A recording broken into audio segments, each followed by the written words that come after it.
Hey, so today on my way home from work, I kind of realized that I finally have a Windows computer. And what this means is that I can use a program I used to use whenever I was a lot younger. And I just want to share this kind of as a little thing.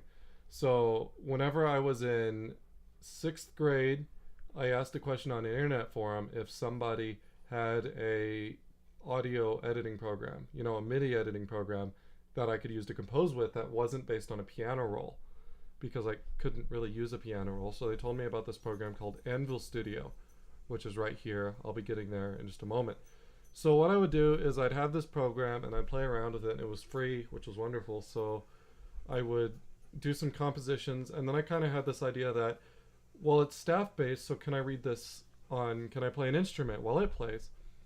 So, whenever you open Anvil Studio, um, well, it is staff based, as you can see here, which is wonderful for me, and it'll play a MIDI file back.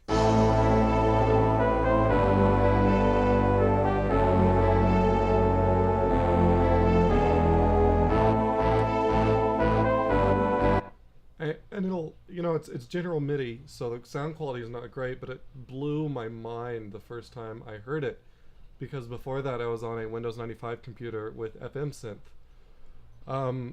So I kind of earlier, a few years earlier actually, this was before I even played an instrument, I found this website called vgmusic.com, which was this huge collection of just video game MIDIs. It has 31,689 MIDI files right now. But it was just awesome and exciting, and there was just so much video game music, and I downloaded it as much as I could, and I searched on the internet as much as I could, all this music, that I liked.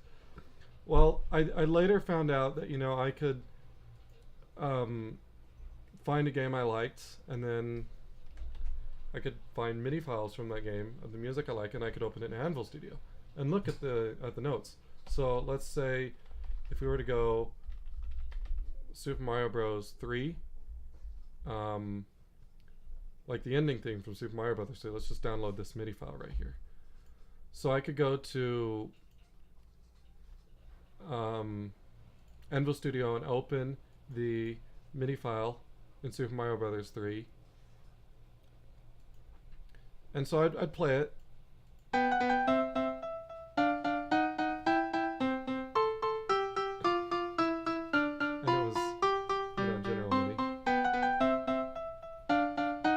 That's fine and all that. So I'd find a track that was the melody, like this. So, if you, this is a thing I kind of learned early on, that, well, I was a young horn player in band, and so I'd be reading this,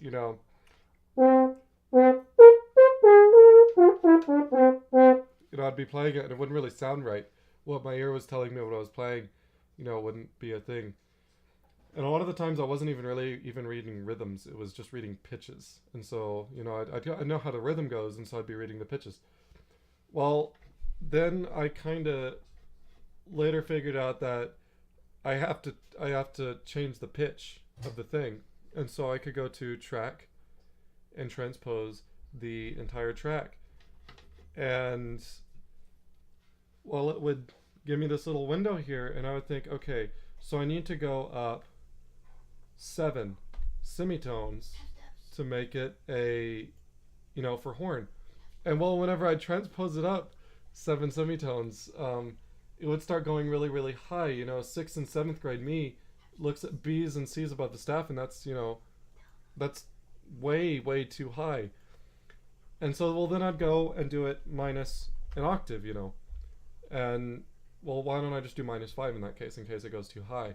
And so in something like this, I would back up a little bit, mute the track because now it wasn't in the right key, and then I would be playing it and just start.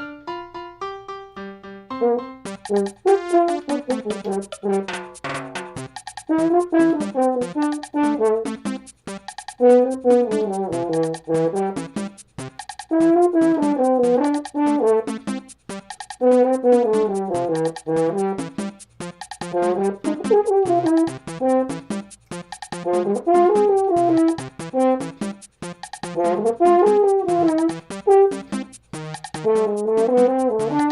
know, like that, right? So I'd be playing along, and this would be just the most fun ever. And I'd make mistakes, and I'd do all the, but that didn't matter. I would do this for hours and hours and hours on weekends, on after school, and I'd just read these video game midis, on horn, and then later on trumpet, and then on trombone, and it eventually turned into not just video game music. I found a repository of Beethoven midis, and so like I was an eighth grader, and I was playing through midis of Beethoven 5 and Beethoven 9, and I was playing through the horn parts, but the notation was horrible because they were sequenced. So I'd be reading, second horn on Beethoven 5, and just playing through the entire track just because it was fun. Um, so, anyways, yeah, that's kind of a little bit, my thing on Anvil Studio, and I think it's absolutely beautiful that this kind of thing exists, and it's just so much more fun. I switched to a Mac after I graduated high school, and I kind of lost this program because it isn't Mac compatible. But I would start trying to do this on Sibelius, but it wouldn't really work. Sibelius is pretty awful for this kind of thing because that's not what it's designed for. This one is much more effective for that. So yeah, I just had an intense nostalgia moment and wanted to share it with you. So yeah, thank you for watching, and I'll see you in the next video.